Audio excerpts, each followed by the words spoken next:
नमस्कार दोस्तों, जय जोहार। मैं कौशल तिवारी और बिहनिया संध्या में आपका स्वागत है। देश के प्रधानमंत्री नरेंद्र मोदी उत्तर से लेकर दक्षिण तक, पूरब से लेकर पश्चिम तक कोई राज्य को नहीं छोड़ना चाहते हैं। सब कुछ अपने में समेट लेना चाहते हैं। इसलिए वे धुआंधार चुनाव का प्रचार कर रहे हैं। धुआंधार चुनाव का प्रचार तो वे लोकसभा चुनाव के बिगुल फूकने से पहले से कर रहे हैं और शायद यही वजह है कि उन्होंने ऐसा जुमला गढ़ दिया जो अब भारतीय जनता पार्टी के लोगों के लिए ही मुसीबत बन गया है। यह जुमला क्या है उस बताएं, उससे पहले बता देते हैं कि दक्षिण में भारतीय जनता पार्टी की स्थिति बेहद नाजुक है। पिछले चुनाव में उन्होंने जरूर कर्नाटक के रास्ते महत्वपूर्ण सीटें जीत ली थी, लेकिन इस बार वह भी दिखाई नहीं दे रहा है। तो क्या दक्षिण में भारतीय जनता पार्टी इस बार साफ हो जाएगी? कर्नाटक जहां सबसे ज्यादा उम्मीद थी, वहां गुटबाजी ने भारतीय जनता पार्टी की हालत खराब कर दी है। ऊपर से राज्य की सत्ता भी उनके पास नहीं है। ऐसी परिस्थिति में जब कर्नाटक में उनकी सीटें आधी से भी, पिछले बार के मुकाबले जो सीट जीती थी 25 सीटें, उससे आधी सीट भी यदि उन्हें नहीं मिल रही है तो क्या तमिलनाडु, आंध्र प्रदेश से उन्हें कुछ सीटें मिल पाएंगी? कहना मुश्किल है। जो सर्वे आ रहे हैं और जिस तरीके से CSDS ने सर्वे करके मोदी सरकार की कलई खोल दी है 10 साल की, उसके बाद तो यह उम्मीद करना ही बेमानी है कि भारतीय जनता पार्टी तमिलनाडु या आंध्र प्रदेश में खाता खोल पाएगी। ऐसी परिस्थिति में जब दक्षिण पूरी तरीके से साफ हो रहा है, केरल से भी उन्हें सीट मिल पाना बेहद मुश्किल है, तब क्या नॉर्थ ईस्ट के राज्यों से उन्हें सीट मिलेगी? लेकिन नॉर्थ ईस्ट के 3 राज्यों से, मणिपुर, मेघालय और नागालैंड से, तो वह पहले ही पलायन कर चुकी है, जहां से उन्हें 5 सीटें मिली थी।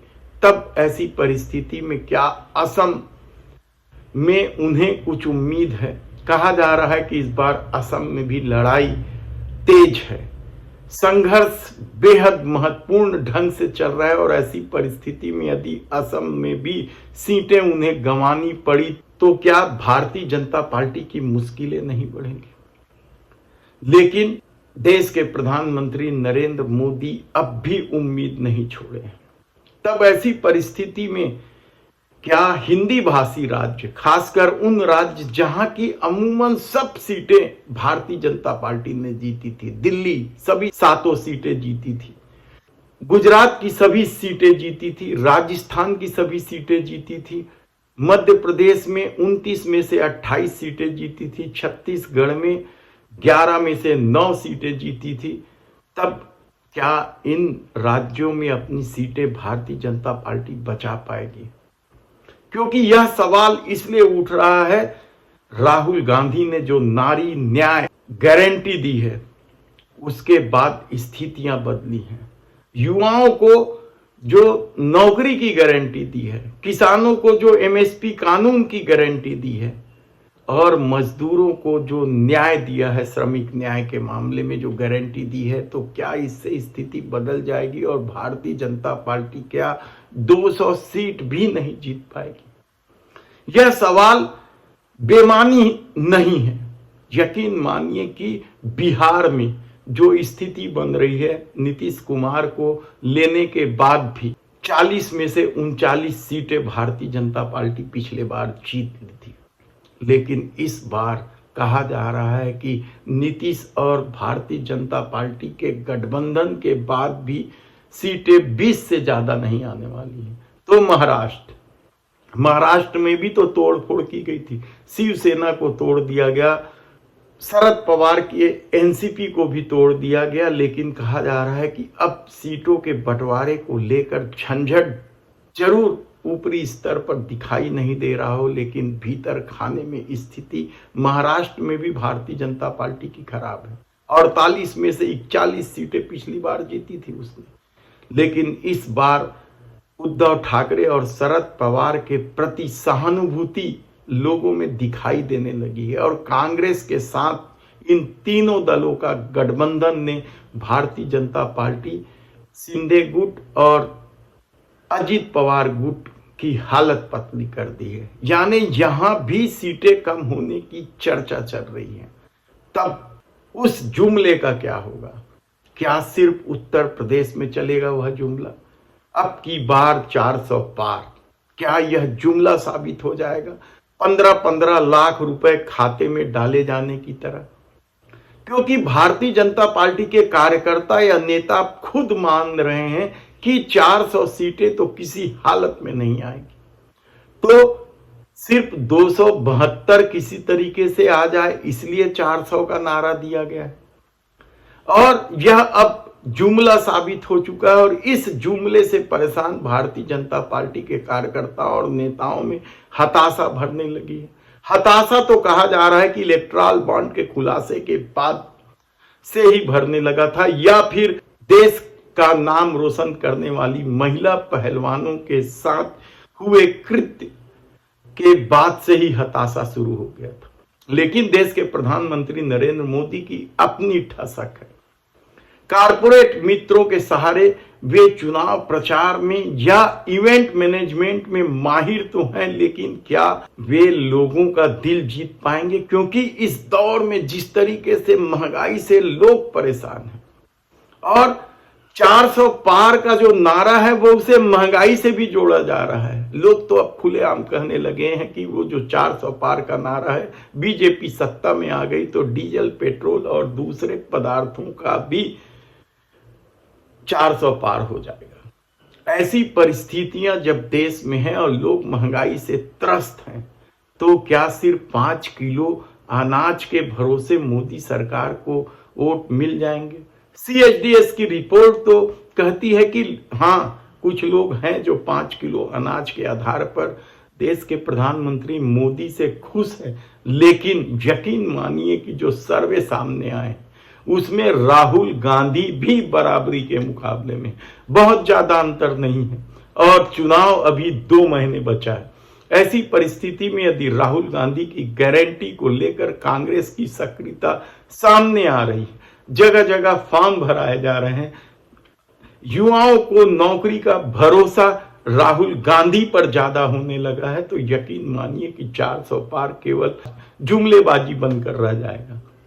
और ऐसी परिस्थितियां जब निर्मित हैं, तो क्या देश के प्रधानमंत्री नरेंद्र मोदी या पूरी भाजपा अपनी करतूत को छुपाने के लिए कोई नया खेल खेलेगी? क्योंकि खेल तो शुरू हो गया है। जिस तरीके से मांस मछली खाने को लेकर देश के प्रधानमंत्री ने पहले दिन सवाल उठाए और दूसरे दिन उसकी सफाई देनी पड़ी कि सावन और नवरात्रि में नहीं खाना चाहिए या इस तरह का प्रदर्शन नहीं करना चाहिए, लेकिन जो पहले चरण का चुनाव है, क्या उसमें देश के प्रधानमंत्री नरेंद्र मोदी और बीजेपी बुरी तरीके से फंस गई है?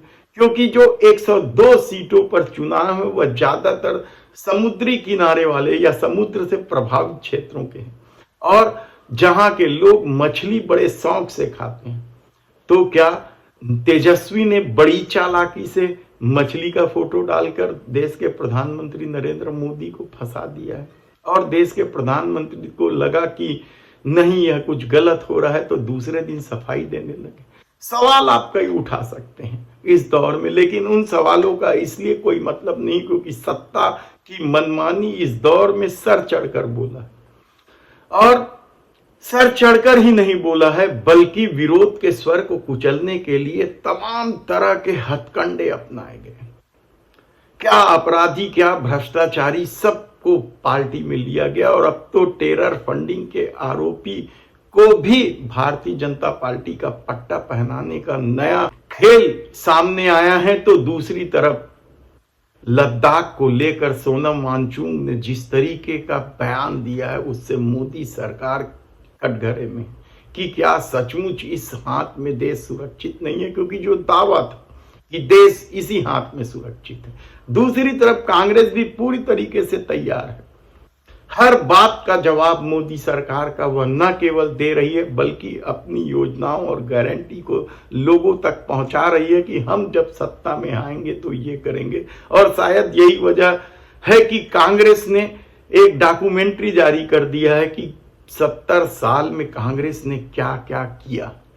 और जिस कांग्रेस पर मुस्लिम सरपरस्ती का या मुस्लिम तुष्टीकरण का आरोप लगता रहा है, उस कांग्रेस ने किस तरीके से पाकिस्तान को नेस्तनाबूद किया, एक बार नहीं कई कई बार पाकिस्तान को घुटने टेकने मजबूर किया कांग्रेस ने। ऐसे कितने ही वीडियो सामने आने लगे हैं और यह खूब तेजी से वायरल हो रहा है। और क्या इससे देश के प्रधानमंत्री नरेंद्र मोदी के झूठ का खुलासा होगा? क्योंकि बड़ी बेबाकी से देश के प्रधानमंत्री, बड़े कॉन्फिडेंस से देश के प्रधानमंत्री नरेंद्र मोदी झूठ बोलते हैं और झूठों की फहरिस्त है। अफवाह किस तरीके से इस दौर में उड़ाया गया यह भी किसी से छिपा नहीं। पुराने गड़े मुर्दे उखाड़ कर आधे सच के साथ लोगों के सामने परोस कर कांग्रेस को बदनाम करने की साजिश को क्या अब कांग्रेस ने अपना हथियार बना लिया है और उसी साजिश के खिलाफ खड़े होने का निर्णय ले लिया है। लेकिन सच तो यह है कि 400 पार अब भारतीय जनता पार्टी के लोगों के लिए ही जुमला साबित होने लगा है। धन्यवाद।